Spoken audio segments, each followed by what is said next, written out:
दानवीर कर्ण। कर्ण कुंती का पुत्र था। पांडु के साथ कुंती का विवाह होने से पहले ही इसका जन्म हो चुका था। लोक लज्जा के कारण उसने ये भेद किसी को नहीं बताया और चुपचाप एक पिटारी में रखकर उस शिशु को अश्वत्थामा की नदी में फेंक दिया था। इसके जन्म की कथा बड़ी विचित्र है। राजा कुंतीभोज ने कुंती को पाल पोस कर बड़ा किया था। राजा के यहाँ एक बार महर्षि दुर्वासा आए, कुंती से उनका बड़ा सत्कार किया और जब तक वे ठहरे उन्हीं की सेवा शुश्रूषा में रही। इसकी इस श्रद्धा भक्ति से प्रसन्न होकर महर्षि ने उसे वार दिया कि वह जिस देवता को मंत्र पढ़कर बुलाएगी वही आ जाएगा और उसको संतान भी प्रदान करेगा। कुंती ने नादानी के कारण महर्षि के वरदान की परीक्षा लेने के लिए सूर्य नारायण का आवाहन किया। बीए सुशिक्षण सूर्यदेव वहां आ गए। उन्हीं के सहवास के कारण कुंती के गर्भ से कर्ण का जन्म हुआ। जब पिटारी में रखकर इस शिशु को उसने फेंक दिया तो वह पिटारी बहती हुई आगे पहुंची। वहां अधीर्त ने कौतूहलवश उसे उठा लिया और खोलकर देख तो उसमें एक जीवित शिशु देखकर वह आश्चर्य करने लगा। अधीर्त उस शिशु की निरीह अवस्था पर करुणा करके उसे अपने घर ले आया और उसका पालन पोषण करने लगा। उसने उसे अपनी संतान समझा। बालक के शरीर पर कवच कुंडल देखकर उसको और भी अधिक आश्चर्य हुआ और तभी उसे लगा कि वह बालक कोई होनहार राजकुमार है। उसने उसका नाम वसुसेन रखा। वसु का अर्थ है धन। कवच कुंडल रूपी धन उसके पास था। विधाता ने ही उसको इसे दिया था, इसलिए उसका नाम वसुसेन उचित ही था। वसुसेन जब कुछ बड़ा हुआ तो उसने शास्त्रों का अध्ययन करना आरंभ कर दिया। वह सूर्य का उपासक था। प्रातःकाल से लेकर संध्या तक वह सूर्य की उपासना ही किया करता था। दानी भी बहुत बड़ा था। उपासना के समय कोई भी आकर उससे जो कुछ भी मांगता वह बिना हिचकिचाए उसको दे देता था। अमूल्य से अमूल्य वस्तु से उसको मुंह नहीं था। उसका गौरव तो दानवीर कहलाने में था और अपने कृत्यों से उसने वास्तव में ये सिद्ध भी कर दिया कि वह दानवीर था। उसके समान दानी कौरवों और पांडवों में और कोई नहीं था। उसका परिचय तो हमें उस समय मिलता है जब इंद्र ब्राह्मण का वेश धारण करके उसके पास उसकी अमूल्य निधि कवच कुंडल मांगने गया था। उस समय कर्ण ने देवराज का स्वागत किया था और सहर्ष अपने कवच कुंडल उतारकर दे दिए थे।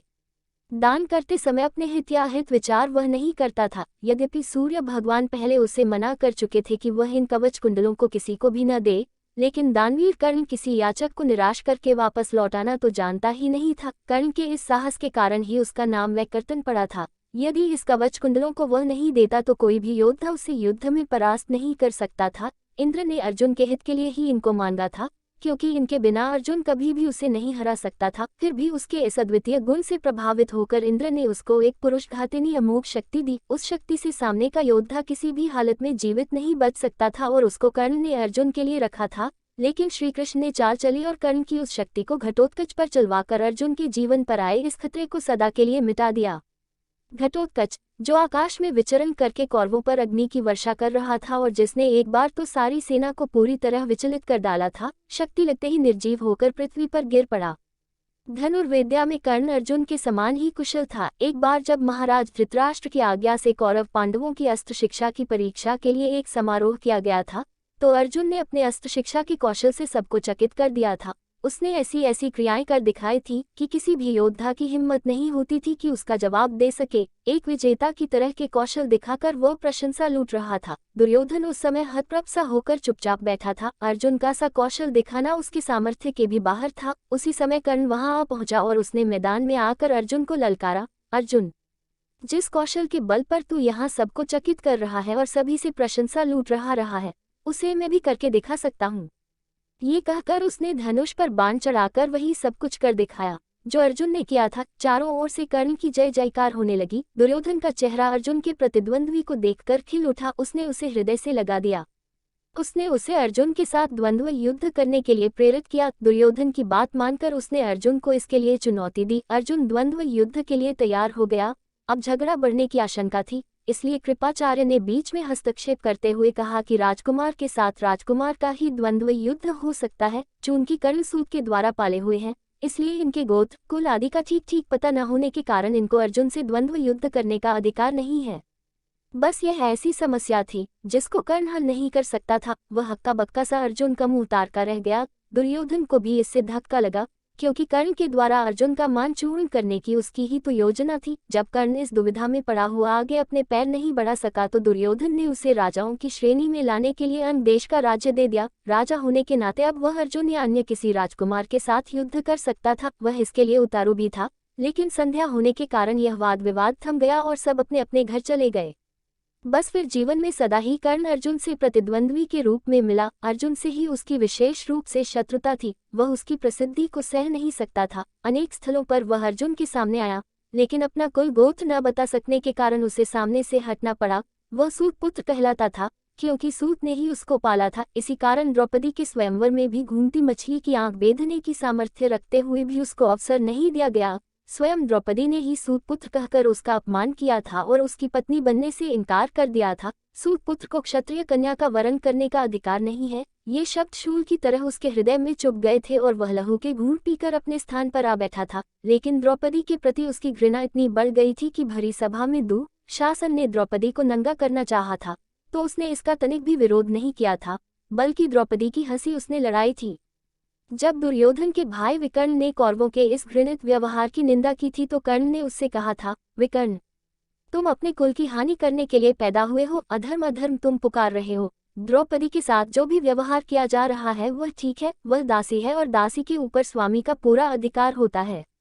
ये कहकर उसने द्रौपदी के द्वारा किए अपने अपमान का बदला चुकाया था। उस समय उसका हृदय पत्थर की तरह कठोर हो गया था। जैसे भी बन पड़ा उसने द्रौपदी का अपमान किया, उसे 5 पुरुषों की व्यभिचारिणी स्त्री कहा और हर तरह से उसे धिक्कारा। उस समय प्रतिशोध की आग में जलते हुए उसने उचित अनुचित का विचार बिल्कुल छोड़ दिया। द्रौपदी को नंगी देखने और दिखाने की उसकी इच्छा थी। इससे स्पष्ट होता है कि कर्ण प्रतिशोध की भावना के आगे सत्य, न्याय और धर्म की भावना को पूरी तरह भूल जाता था। यह उसके चरित्र की दुर्बलता ही है। कर्ण स्वभाव से कुटिल भी था। वह दुर्योधन को इसी प्रकार कुचक्र रचने की सलाह दिया करता था जैसी शकुनी देता था। जिस समय जुए में हारकर पांडव वनवास के लिए चले गए और द्वैत वन में वे अपना समय काट रहे थे, उस समय कर्ण और शकुनी की बातों में आकर ही दुर्योधन अपने परिवार के साथ पांडवों को चिढ़ाने के लिए पहुंचा था। लेकिन यहाँ चित्रसेन नामक गंधर्व से इनका सामना हो गया। भीषण युद्ध हुआ। गंधर्व राजा ने अपने पराक्रम से सबको परास्त कर दिया और परिवार सहित सभी को उसने बंदी बना लिया। कर्ण तो अपने प्राण लेकर युद्धस्थल से भाग ही गया था। फिर युधिष्ठिर के कहने और अर्जुन के भी प्रयास करने पर चित्रसेन ने दुर्योधन आदि को मुक्त कर दिया।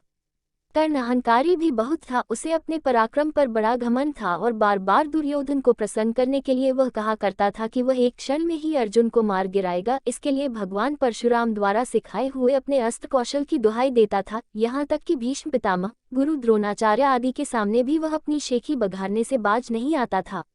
एक दिन पितामह से न रहा गया। उन्होंने इसे फटकारते हुए कहा, दुरभिमानी कर्ण, व्यर्थ की बात क्यों किया करता है। खांडवदाह के समय श्री कृष्ण और अर्जुन ने जो वीरता प्रकट की थी उसको याद करके तुझे लज्जित होना चाहिए। क्या तू श्री कृष्ण को साधारण व्यक्ति समझता है? वे अपने चक्र से तेरी उस अमोघ शक्ति को खंड खंड कर देंगे। व्यर्थ दम करना एक सच्चे वीर का गुण नहीं है।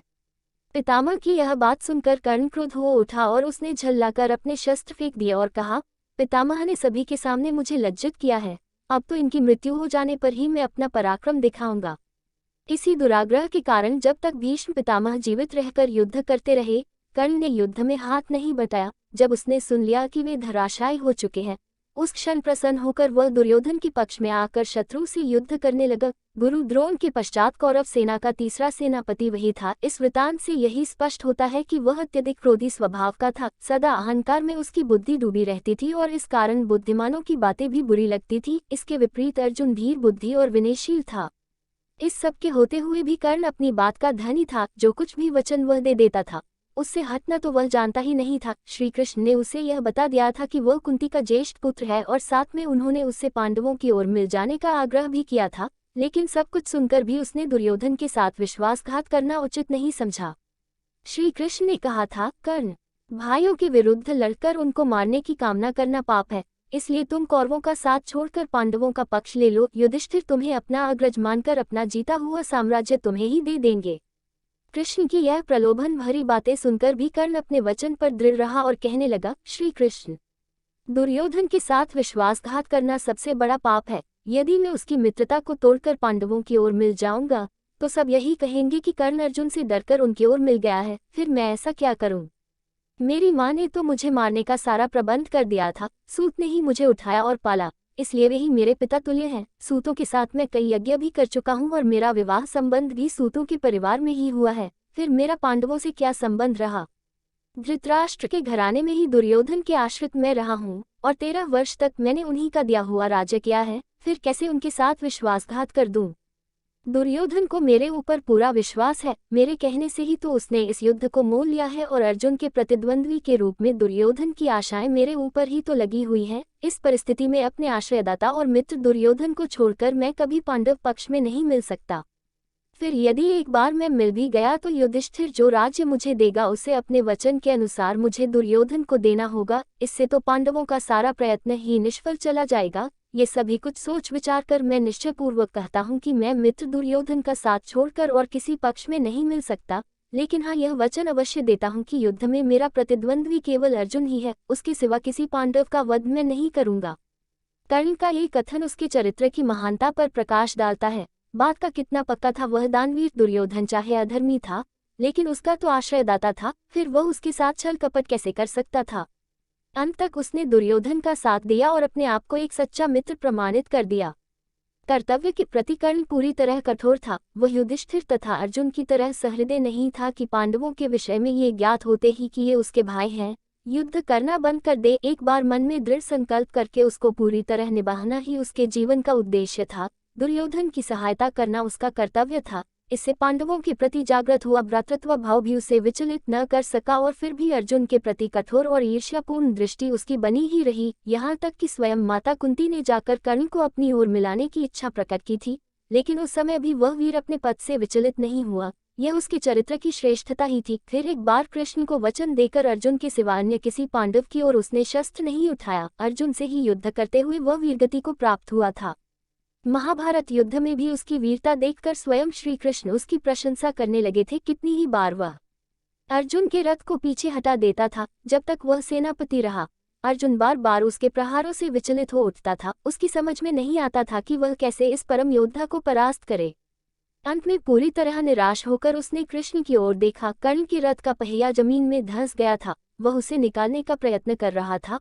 उसी समय कृष्ण के इशारा करने पर अर्जुन ने अन्याय का आश्रय लेकर उसका वध किया, नहीं तो उस वीर को मारना बहुत कठिन था। फिर यदि उसके हाथ में इंद्र की वह अमोघ शक्ति होती तो फिर उसको कोई भी पराजित नहीं कर सकता था और यह निश्चय था कि वह अर्जुन का वध करके विजय का शंख फूंक देता। लेकिन विधाता की यही गति थी, अमोघ शक्ति को वह पहले ही घटोत्कच पर चला चुका था। अब उसके पास विशेष अस्त्र कोई नहीं था, फिर भी बड़ी कठिनाई से अर्जुन उसे मार पाया था। महाभारत में जहाँ भी उसके पराक्रम का वर्णन आया है वहां अर्जुन के बराबर ही उसको पराक्रमी माना गया है, और था भी वह इतना ही पराक्रमी। कर्ण के पराक्रम में धब्बा लगाने वाली एक बात यह है कि वह कपटी भी था। वह सदा सत्य और न्याय का ही आश्रय नहीं लेता था। उसने अल्पवयस्क राजकुमार अभिमन्यु का चक्रव्यूह के भीतर औरों के साथ मिलकर वध किया था। उसी ने उसके धनुष को काट गिराया था और फिर उसने हत्थे बालक पर 6 महारथियों ने मिलकर आक्रमण किया था, जिनमें से एक वह भी था। निहत्थे बालक की हत्या करने का अपराध सदा उसके चरित्र के साथ लगा रहेगा। इसीलिए इतना पराक्रमी होने पर भी कर्ण अर्जुन की तरह महापुरुष की कोटि में नहीं आ सकता। उसका हृदय कलुषित था। इस तरह कर्ण के चरित्र पर दृष्टिपात करने से मालूम होता है कि वह किसी दृष्टि से महान था और अपने किन्हीं व्यवहारों के कारण पतित भी था। उसकी महानता उसके दानवीर होने में है, उसके दृढ़ संकल्प होने में है, उसके अपने मित्र और आश्रयदाता के विश्वासपात्र होने में है। लेकिन छल और कपटपूर्ण व्यवहार, व्यर्थ का दंभ और क्रोध उसके चरित्र की गरिमा को कम करते हैं। वह इतना पराक्रमी था कि उसके मरते ही दुर्योधन का सारा धैर्य टूट गया था और अब उसे अपनी पराजय की आशंका निश्चित लगने लगी थी। और वही हुआ भी। कर्ण की मृत्यु के पश्चात कौरवसेना का विनाश हो गया। स्वयं दुर्योधन भी भीम के द्वारा मार डाला गया। युद्ध में पांडवों को विजय प्राप्त हुई।